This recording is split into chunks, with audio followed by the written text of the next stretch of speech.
Et salut mes petits louveteaux, c'est Pixmestab et aujourd'hui on se retrouve pour du Legend of Runeterra, donc le jeu de cartes de chez Rito, hein. Et du coup je vais partir pour faire une expédition, j'ai jamais testé, donc c'est le moment d'essayer un petit peu.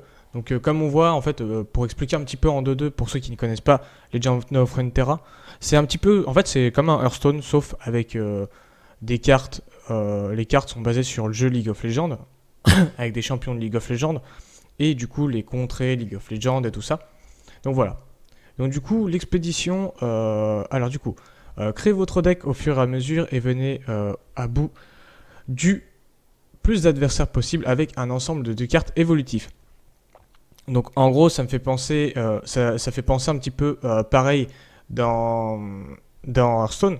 On a la même chose, où justement il faut payer aussi avec des trucs qu'on peut choper dans le jeu pour pouvoir voilà, y jouer, et où on crée chacun nos decks, ce qui peut être pas trop mal. Donc on va embarquer. Je vais y aller moi avec les jetons, parce que les jetons servent principalement à ça, parce que c'est des jetons pour faire les expéditions. Donc voilà. Tentative 1, commencer. Voilà, on va les tester hein, en 2-2. Voilà, je crois que j'ai peut-être testé une fois, et puis voilà. Donc du coup, par contre, comparé à Hearthstone, il faut choisir nos cartes 3 par 3.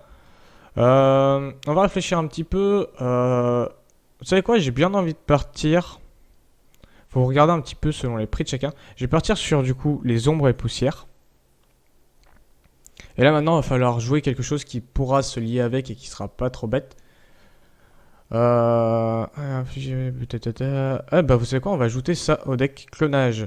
Et maintenant du coup, bah, ça va être des cartes 2 par 2. Puis on va jouer principalement du coup avec ces deux catégories. Donc qui est la catégorie Ionia et l'autre qui est la catégorie, je sais plus ce que c'est. Je sais plus ce que c'est la deuxième. Mais voilà, on va jouer avec deux trucs différents. Puis voilà. Alors maintenant, il faut que je regarde un petit peu. Là, ça va nous servir à rien. Ça va nous servir dans notre deck. Donc je vais essayer de faire un deck à peu près, on va dire, entre guillemets, à la va-vite. On va essayer de faire un truc à peu près cohérent en regardant un petit peu selon chacune des cartes aussi. Pour pas être en mode, voilà, pour qu'on ait un petit peu des sorts, des unités. Les champions, on n'en aura pas plus que 2. Du coup, on n'aura pas plus que Z et que V. Mais après, surtout en termes de coût, d'énergie que ça va nous coûter en fait. Hein. La game, dans la game, donc voilà, on va essayer de faire attention. Alors, on va prendre les ombres et poussières là. Ensuite, il y a beaucoup de trucs qui coûtent peu cher en soi. On va ajouter ça. Ce serait bien quand même d'avoir des coups genre à 6-7 quand même au cas où pour avoir des gros sorts ou quoi que ce soit. Là on a qu'un seul sort, c'est pas ouf. Si on peut en trouver d'autres. Alors on va ajouter les sorts qu'il y a là. On va prendre le mentor et voilà. Comme ça au moins on a beaucoup de cartes niveau 1 au cas où. On a beaucoup de cartes qui coûteront 1 comme ça pour démarrer dès le début et se mettre bien. On va prendre ça. Ok, du coup je vais continuer. On va voir. Zeri, clac clac. On va prendre ces deux là. Parce qu'il y a une carte qui est très intéressante. Je vais essayer un petit peu de vous expliquer aussi ce que fait à peu près chacune des cartes. Parce que c'est vrai que c'est différent quand même comparé à Hearthstone, simplement. Ce qui est normal, hein. Tout n'est pas similaire. Ok. On va prendre là. Allez, il nous en reste plus que 2. On va prendre ça. Et du coup, là maintenant, le dernier, c'est on peut faire des échanges. On va passer. On n'est pas obligé. Puis en fait, à chaque fois qu'on va perdre, du coup, on va pouvoir le faire. Je crois qu'on a le droit à 3 défaites maximum. Puis voilà. Et du coup, voilà comment ça se présente un petit peu, voilà, quand on fait une victoire. Et du coup, prochaine victoire, on sélectionne du coup un nouveau champion. Donc on va les jouer, puis on va aller faire ça. On va aller voir ça. Tout simplement. Bon, après les games, on va dire sur Legend of Runeterra comparé à Hearthstone, des fois peuvent être beaucoup plus rapides et des fois beaucoup plus lentes. Ok, du coup, le gars en face est parti sur un Vladimir et un Heimerdinger. Donc, pour vous expliquer un petit peu, là déjà, bon, on va choisir un petit peu ce qu'on va garder en main. Juste enlever ça, je vais garder le reste. Juste vous expliquer en 2-2, si je peux. Non, je vais pas pouvoir. Je sais plus comment on fait. Ah, attendez, hop, ça va être à moi de jouer. Voilà, ça va être autour de l'autre. Donc voilà, là on a le truc pour les rounds et tout ça, comme d'habitude. Ouais, je voulais juste vous faire voir, d'accord. Voilà, du coup, en fait, chaque champion, en fait, comme vous voyez par exemple la vie, dès qu'on a fait son truc pour son niveau supérieur, en fait, faut frapper et infliger au moins 10 points de dégâts. Dès qu'elle a fait ça, et ben, elle se transforme. Et voilà, comme vous voyez, elle devient beaucoup plus puissante. Elle fait beaucoup plus mal.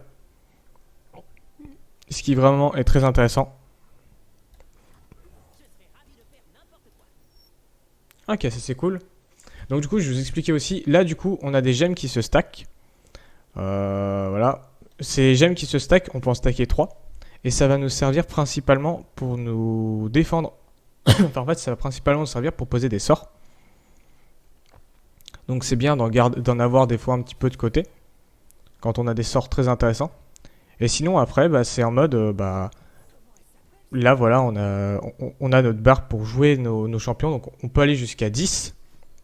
Du coup, c'est-à-dire que si on en stack 10 ici et 3 ici, bah, ça veut dire que par exemple, on peut poser genre un champion qui est niveau 10. Ou par exemple, il y a des sorts qui coûtent 10. Donc on peut jouer un sort qui coûte 10 directement. Et dès que ce sort qui coûte... Et dans ce sort qui coûte 10, du coup, on va prendre les 3 qui sont là. Et on va du coup avoir encore 3 trucs qu'on peut utiliser. Je sais plus comment ça marche. Je sais plus si c'est directement les 10 là. Je crois que c'est les 10 directement que ça nous prend. Les 10 de mana de base. Et du coup, on peut claquer un autre sort au cas où si besoin. Ce qui est très intéressant. Ok, lui, il a beaucoup de sorts qui m'embêtent un petit peu, qui me font des dégâts. On va essayer d'aller le frapper. Même si là, à mon avis, il va se défendre. Ce qui est logique. Il va juste se défendre de 2 points de dégâts parce que, bon, voilà, hein, 2 autres points de dégâts, c'est pas non plus incroyable. Et puis voilà. Bon, on va voir un petit peu comment est-ce qu'il va la jouer, celle-ci. On va prendre le 1 point de dégâts, c'est pas un gros souci, clairement. On va pas passer, hein, on va aller venir poser nos cartes.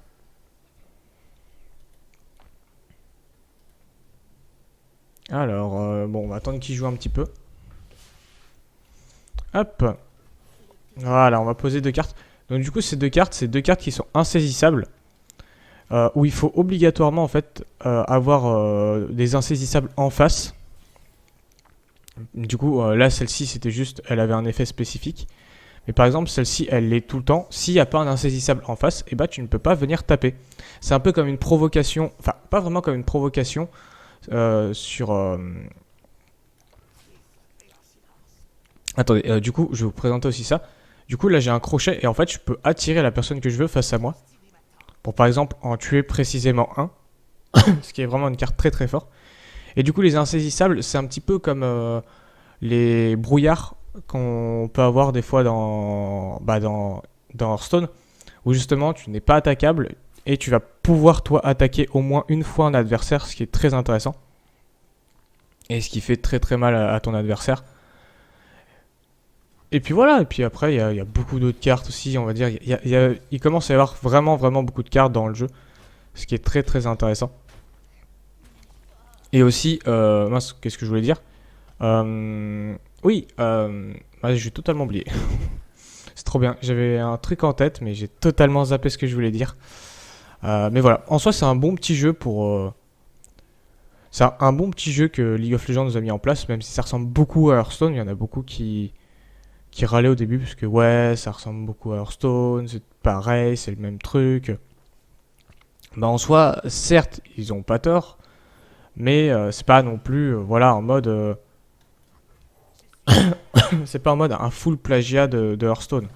Parce qu'il y a beaucoup de mécaniques qui sont différentes, parce qu'il y a des choses qui sont bien différentes. Et puis voilà. Alors attendez. Ah, ça c'est pas ouf par contre. Parce qu'il faudra avoir une carte éphémère. On va faire ça. On va pas tanker, parce que du coup le souci c'est que lui il a une carte qui est surpuissance. Et la carte surpuissance, en fait, passe au-dessus de la défense. Donc si t'as pas de la défense au-dessus de son attaque, c'est très très très compliqué à jouer contre. Contre lui, ça va être compliqué, hein. Il y a forte chance que je la perde.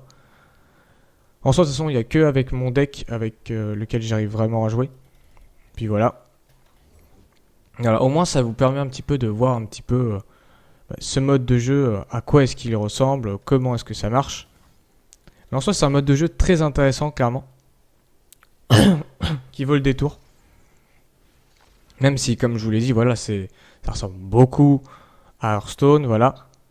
Il y en a beaucoup qui trouvent beaucoup que ça ressemble à Hearthstone, donc voilà. Donc comme vous voyez, voilà ce que j'expliquais. Là, j'ai utilisé un de mes sorts. Et du coup, bah en fait, c'est le mana qui avait de stacker de côté qui a été pris directement. Là, on va pouvoir faire, voilà, on attaque. Là, le mec en face doit se dire, ouais, vas-y, il est en train de m'attaquer, c'est un peu con. Et en fait, moi, je vais pouvoir mettre un de mes sorts, parce que les sorts, on peut les mettre, voilà, regardez, hop, on peut les mettre juste avant d'attaquer. Ce qui vraiment est très très fort. C'est vraiment très très OP. Ah oui, c'est vrai que c'est à un seul allié. Attendez, faut qu'on réfléchisse un petit peu. Là, du coup, on perd lui. En faisant plus 3 ici, on ne tombera pas. On tombera pas les autres. On va juste lui faire moins 4. Donc si on veut bien faire, on a deux choix. Soit on met des dégâts là pour aller taper plus fort ici. Soit on met nos dégâts ici pour tuer son monstre là. On a plusieurs choix. Là le truc c'est qu'il faut lui tomber des monstres. Donc on va faire ça à mon avis. Voilà. Et hop, du coup on va l'attaquer directement instantanément.